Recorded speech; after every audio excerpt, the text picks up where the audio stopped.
मेरा नाम शुभम दिलीप लुनावत है। मैं स्नेहल दिलीप लुनावत जो मेरी सिस्टर थी, तो वो मेरी सिस्टर थी, तो और हम लोग औरंगाबाद से हैं। वो नासिक में as a lecturer SMBT dental college में सर्विस करती थी। वो डॉक्टर थी, वो डेंटिस्ट थी और एमडीएस। एमडीएस थी वो। हाँ, स्नेहल दिलीप और लुनावत। 32। को कोई भी बीमारी नहीं थी, मतलब कोई भी नहीं थी, कभी ब्लड टेस्ट भी नहीं कराना पड़ा। यहाँ तक के उनको कोई बीमारी नहीं थी। वो हमारे फैमिली में शायद सबसे फिटेस्ट थी।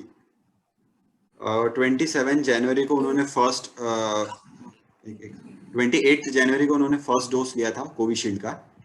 और सेकंड तो नहीं ले पाई, लेकिन फर्स्ट ही डोज लिया था 26 जनवरी को। और फरवरी में तो और 6 फेब को तो उनको हॉस्पिटलाइज कर दिया था।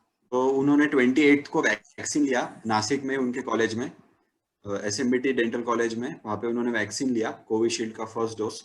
उसके बाद 28 के बाद उनको 3-4 दिनों बाद थोड़ा हेडेक हुआ, तो उन्होंने अपने कॉलेज में दिखाया। तो कॉलेज में तो डॉक्टर्स बोले कि माइल्ड माइग्रेन हो सकता है। तो माइग्रेन की कुछ नॉर्मल जो दवाई होती है वो देना शुरू किया। और उसके बाद 5 फरवरी को वो औरंगाबाद आई, क्योंकि उसको दिल्ली को जाना था एम्स के एक वर्कशॉप के लिए। तो 5 तारीख को वो औरंगाबाद आई और 6 तारीख के फ्लाइट से वो दिल्ली गई। दिल्ली जाने के बाद पहुंची वो दिल्ली। वहां पे जाके मतलब उसने वहां वहां पे जाने तक कुछ नहीं था, बस उसका जो माइल्ड हेडेक था वो माइल्ड ही था। औरंगाबाद भी जब आई तो ऐसा बिल्कुल लगा नहीं कि उसको कुछ हुआ है। वहां पे जाने के बाद शाम में वो पहुंची। उसके बाद रात में उसको तकलीफ हुई, मतलब बहुत ज्यादा वॉमिटिंग होने लगी, और सिर दुखने लगा, फटीग होने लगा। तो उसके बाद उसको उसके साथ में उसकी कलीग भी थी, तो बहुत ज्यादा हालत खराब हो गई थी सुबह तक। तो उसको हॉस्पिटल लेके गए, आर्यन हॉस्पिटल। 6 तारीख को 7 फरवरी को लेके गए उस दिन सुबह 9 बजे। तो वहां पे उन्होंने एडमिट किया, तो उन्होंने कहा कि ब्रेन में ब्लीडिंग है। तो ब्रेन में ब्लीडिंग है तो हमारे पास तो न्यूरो सर्जन नहीं है, तो आपको कहीं ऐसे जगह ले जाना पड़ेगा जहाँ न्यूरोलॉजी डिपार्टमेंट है। तो वहां से हमने उनको पारस हॉस्पिटल गुड़गांव में शिफ्ट किया।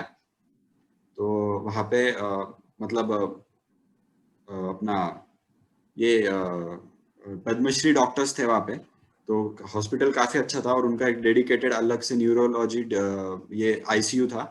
तो वहां लेके गए तो उन्होंने बोला कि वीनस साइनस थ्रोम्बोसिस था और ब्रेन में बहुत ज्यादा ब्लीडिंग हो चुका था और प्लेटलेट्स काफी कम थे, और क्लॉटिंग भी साइमल्टेनियसली हो रहा था। तो फिर तब हॉस्पिटलाइज किया उन्होंने। 2 सर्जरी की, एक तो क्रेनियोटॉमी सर्जरी की जिसमें वो स्कल निकालते हैं ब्रेन का प्रेशर कम होने के लिए, और एंटीकोएगुलेंट्स भी दिए उन्होंने ताकि ब्लड और क्लॉट ना हो। और उसके बाद और अगले ही 12 घंटे बाद फिर से क्लॉट निकालने की भी सर्जरी अलग से उन्होंने की। और उनको और बाद में उनको सिडेशन पे रखा और वेंटिलेटर पे रखा। उसके बाद में सिडेशन पे था, तो ऐसा वो बोले कि अभी सिडेशन पे है, अभी तो पता नहीं चलेगा कि कितना मतलब खुद से सांस ले रहा है। वो जब सिडेशन से निकालेंगे तब हमको पता चल जाएगा अगर कॉन्शियस हो गए तो उसके बाद 3-4 दिनों बाद स्वेलिंग जो थी ब्रेन की, जिसके लिए सर्जरी किया था, तो वो स्वेलिंग कम कम ही नहीं हुई। डॉक्टर से हम लोग पूछते रहे कि क्या प्रोग्रेस है क्या नहीं, तो वो तो वही बोल रहे थे कि स्वेलिंग तो कम हो नहीं रही, और अगर स्वेलिंग कम नहीं होगी तो इसके आगे मेडिकल साइंस में इसका कोई मतलब ये इलाज नहीं है। मीनवाइल वो 1 या 2 दिनों बाद जब वो एडमिट हुई, उन्होंने हमको, वो खुद ही मतलब कंफ्यूज हो गए थे। पद्मश्री लेवल के डॉक्टर्स थे वो सब, लेकिन खुद कंफ्यूज थे कि ये हो क्यों रहा है, मतलब प्लेटलेट्स भी कम हो रहे हैं, क्लॉटिंग भी हो रही है, पेशेंट रिस्पॉन्ड ही नहीं कर रहा है, ऐसा क्यों हो रहा है। उन्होंने हर टाइप की हमसे हिस्ट्री पूछी उसकी मेडिकल की, उसको कुछ पहले कुछ सिग्निफिकेंट था नहीं था। उसके बाद हर टाइप के टेस्ट कराए वो देखने के लिए कि कुछ तो मतलब किसके वजह से हुआ है ये पता चल जाए। तो ये नहीं पता चला उनको। लास्ट में उन्होंने एपनिया टेस्ट वगैरह किया, और वेंटिलेटर पे ही थी, खुद का रेस्पिरेशन नहीं था, प्यूपिल्स डायलेट हो चुके थे। तो उन्होंने ब्रेन डेड ही ऑलमोस्ट मतलब अनाउंस कर दिया था। तो 21 फरवरी वहां से 7 को एडमिट हुई, वहां वहां से लेके तो 21 तक वो गुड़गांव के हॉस्पिटल में ही थी, पारस हॉस्पिटल में। फिर हम लोगों ने डिसाइड किया कि उसको यहाँ हमारे होम टाउन औरंगाबाद महाराष्ट्र में लेके आते हैं उसको, और यहीं पे हॉस्पिटल में रखेंगे और फिर आगे देखते हैं क्या होता है। तो उसको एयर एम्बुलेंस से यहाँ लेके आया औरंगाबाद में हॉस्पिटल में, यहाँ के सिग्मा हॉस्पिटल में वो एडमिट रही 7-8 दिन। ट्रीटमेंट तो ऐसा कुछ अलग था नहीं, डॉक्टर्स तो ऑलरेडी बोल चुके थे मैकेनिकली बॉडी काम कर रही थी, ब्रेन तो डेड हो चुका था ऑलरेडी। तो फिर यहाँ लेके आए और यहाँ पे फिर 1 मार्च को यानी 7-8 दिन बाद तो शी पास्ट अवे। तो यही था।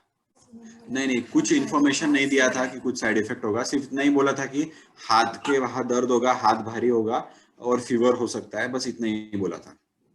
किसी ने कुछ भी नहीं किया, वो तो हम लोगों ने ही होके अप्रोच किया काफी जगह, तो वहां से कहीं जाके किसने तो प्रेशर डाल के, WHO का कुछ प्रेशर आके गवर्नमेंट ने कुछ एक औरंगाबाद का जो जिला परिषद है उन्होंने कॉल किया था, बट वही पूछे वो कि क्या हुआ कैसे हुआ, और हम लोगों ने मतलब डॉक्यूमेंट्स हॉस्पिटल से वगैरह निकाल लिया है और हम लोग इन्वेस्टिगेशन करेंगे।